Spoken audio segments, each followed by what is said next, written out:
Friends, कैसे हैं आप सब लोग। मैं हूं सनी डिवाइन सीट राइडर से। तो जी आज जो हमारा टॉपिक है वो है बुलेट की जो एवरेज है वो एवरेज किस वजह से कम हो जाती है।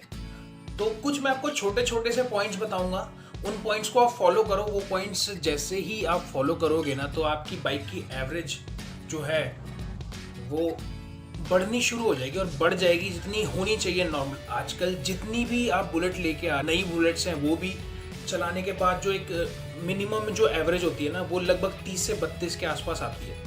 टिप्स है ये, टिप्स अगर आप अपनी बाइक के साथ कर लोगे, अपनी ज़िंदगी में आजमा लोगे ये वाली टिप्स, तो भाई साहब आपकी तो बुलेट की एवरेज अच्छी खासी हो जाएगी।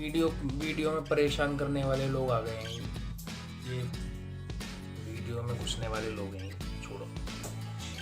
तो गाइस जैसे मैं बता रहा था आपको कि कुछ जो टिप्स है वो अगर आप फॉलो कर लो I love you. टिप्स अगर आप अपनी बुलेट में यूज़ करोगे, अपनी लाइफ में उसको यूज़ करना शुरू कर दोगे बाइक के लिए, तो जी आपकी बाइक की एवरेज बढ़ जाएगी। आपकी बाइक की एवरेज बढ़ जाएगी, ठीक है। आशीर्वाद दे रहे हो।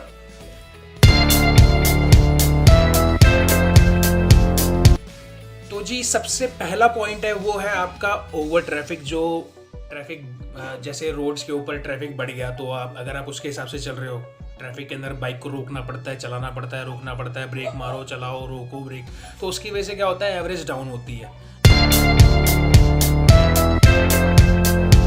उसके बाद आता है आपका ओवरफ्लो। बाइक में आप पेट्रोल डलवाते हो तो क्या होता है ना, पेट्रोल जब कार्बोरेटर के अंदर जाता है तो अगर वो जब ज़्यादा उसमें भी जाना शुरू कर देता है ना, जितना हमको नहीं चाहिए, जितना उसको इंजन को नहीं चाहिए, तो कार्बोरेटर को नहीं चाहिए उतना ऑयल, तो अगर उससे भी एक्स्ट्रा जा रहा है ना तो उसकी वजह से भी जो है बाइक में एवरेज की प्रॉब्लम आ सकती है। इसमें मेरे को कोट मत करो क्योंकि ये वाला पॉइंट मेरे को एक मैकेनिक ने बताया था, तो अब मैकेनिक ने बताया तो होगा ही यार ये सीन भी। इसके बाद आता है जी आपका क्लच जो है ना वो वीक होता है। आपको लगे कि यार क्लच थोड़ा हार्ड चल रहा है मेरा, तो उसको चेंज करवा दो, ज़्यादा बढ़िया है। फिर जी आपका आता है चेन सेट जो होता है, ड्राइव चेन होती है ना, चेन सेट की जो लेंथ है ना वो आपको प्रॉपर रखनी चाहिए जितनी होनी चाहिए। और जी उसके अंदर क्या होता है, एक स्प्रॉकेट होती है, वो भी अगर वीक होगी तो उसकी वजह से भी आपकी एवरेज डाउन होगी, तो इसके लिए भी आपको ध्यान रखना पड़ेगा बॉस। फिर जिस पेट्रोल पंप से आप पेट्रोल डलवाते हो, पहले तो ये चेक करो कि हाँ वो ठीक है, पेट्रोल की क्वालिटी अच्छी है नहीं है और क्वांटिटी अच्छी है कि नहीं है, तो उसी जगह से रेगुलर आप पेट्रोल डलवाइए। आप ये नहीं कि आज आपने यहाँ से पेट्रोल डलवाया तो किसी दूसरे पेट्रोल पंप से वहाँ से पेट्रोल डलवाएंगे, तो वो चीज़ आप मत करिए। और हमेशा पेट्रोल को ना टैंक फुल करवाइए, कभी भी ये नहीं कि 100 रुपये का पेट्रोल डलवा दिया, 50 रुपये का, 60 रुपये का, 200 रुपये का, 300, तो ऐसे करोगे तो बाइक की एवरेज में फ़र्क आएगा ही आएगा। फिर आता है जी अगर आप मेंटेन नहीं करवाते हो आपकी बाइक को, मेंटेनेंस नहीं करवाते हो, उसकी सर्विसिंग नहीं करवाते हो, तो ऑब्वियस ही बात है कि भैया आपकी सर्विसिंग के ऊपर फ़र्क पड़ेगा ही पड़ेगा।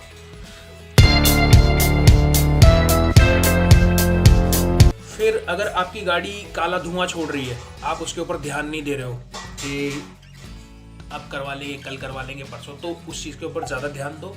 बाइक में अगर ब्लैक स्मोक निकल रहा है तो उसको उसी टाइम लेके जाओ आप कंपनी में सर्विसिंग के लिए या फिर जिस भी मैकेनिक की आप सर्विस करवाते हो उसके पास।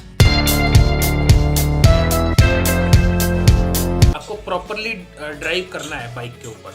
ये नहीं कि आपने बाइक एक दिन ड्राइव की और उसके बाद 1 हफ्ता, 2 हफ्ते, 3 हफ्ते बाइक खड़ी है, तो इससे बढ़िया तो आप लो ही मत इस बाइक को, अगर ऐसे करना है तो। और अगर चलाने के लिए चाहिए तो फिर इसको रेगुलर बेसिस पे चलाओ, तो आपकी एवरेज पे कोई फ़र्क नहीं पड़ेगा। फिर आता है जी वीक बैटरी। अगर आपकी बाइक की बैटरी अगर वीक है तो समझ लो कि उसकी भी एवरेज में कुछ ना कुछ प्रॉब्लम आएगी। थोड़ा बहुत बैटरी की वजह से भी दिक्कत आती है एवरेज के अंदर। क्यों, क्या होता है ना कि बैटरी हमारी बाइक को पावर देती है, चल रही है हमारी बाइक, क्या होगा, बैटरी अगर थोड़ी सी भी कमज़ोर हुई तो कभी बाइक अपने आप बंद होगी, झटके लेगी, तो उसकी वजह से भी एवरेज पे फ़र्क पड़ जाता है।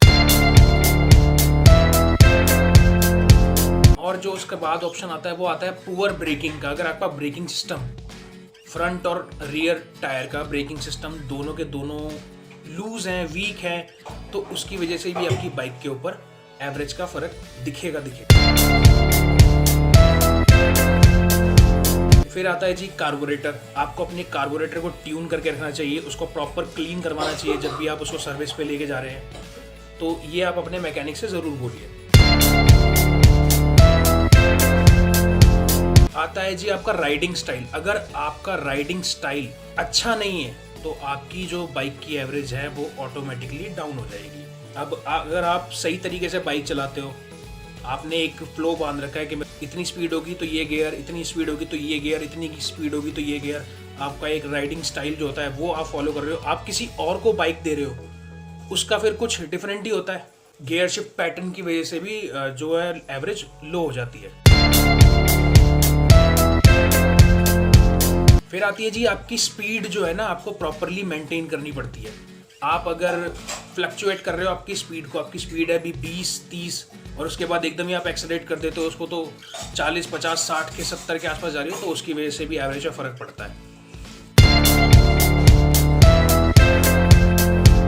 फिर आप अपनी बाइक का जो ऑयल और एयर फिल्टर है, जब भी सर्विस करवाते हो, ऑयल चेंज करवाते हो, तो उसको भी चेंज करवाइए।